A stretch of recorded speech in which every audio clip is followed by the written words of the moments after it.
She asks him if it was the guy with the scar who did this, but then her mind suddenly goes to Gyeol. However, she thinks that she shouldn't suspect him without hearing the full story. So refuses to tell her anything, so she says that she will find out herself. He tries to stop Geo, telling her that she's embarrassing him. In response, Geo showers him with punches, saying that she's the one who's embarrassed to have a brother like him. She then goes from class to class, asking about the guy with the scar. Unsu is the one who finally stops her and pulls her aside to talk. She tells Geo that she was asked to stop her and warns that she could get in trouble for this. Geo tells Unsu about her brother, and Unsu asks if she was planning on beating the guy up. Frustrated, she asks Geo if she wants to throw away her sports career. Geo explains that she understands everything, but what if things get worse? She adds that by the time something happens, it'll be too late. Then, out of nowhere, Gyeol appears. Resting his chin on Geo's head, he casually asks what they're talking about. Unsu asks Geo who he is. Geo remembers asking Gyeol out that evening and how he had given her a tight hug afterward, but right now she can't bring herself to say it, feeling embarrassed from the beginning about liking him. Gyeol notices her hesitation and casually says that they are just acquaintances.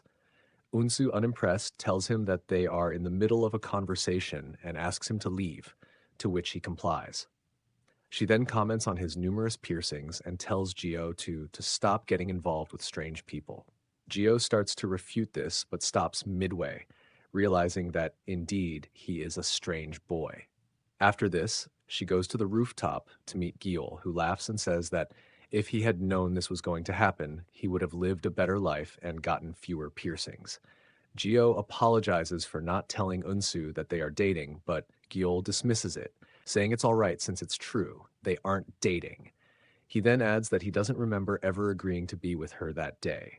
Geo is hurt and asks what's wrong with him, but he just shrugs his shoulders. Changing the subject, she tells him that they beat her brother again. Gyeol casually replies that he'll talk to them. Geo, confused, reminds him that he had told her he had nothing to do with them. He smiles and corrects her, saying that she got it all wrong. He never said such a thing, only that he wasn't close with them. At that moment, Geo realizes that she had interpreted his words however she liked, shaping him into the person she wanted him to be. Gyeol then asks if she's doubting him.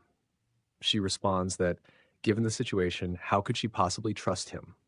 Gyeol walks past her, saying that it's good and telling her to keep it that way. Geo is left standing there, extremely hurt and angry.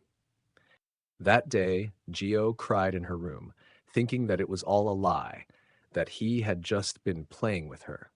She wondered how he must have looked at her, smiling like an idiot, completely unaware of what was happening to her brother. Then, her mother came to check on her, and Geo snuggled into her. She told her mother that she was heartbroken, so her mother hugged her tightly and reassured her that it was okay, that everything was going to be fine.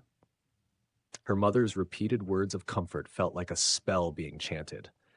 Later, Geo thought that everything had gotten better, except for him. Meanwhile, Gyeol barged into Ujin's house, slamming the door open, filled with people drinking, and Seo was lying on the ground, passed out.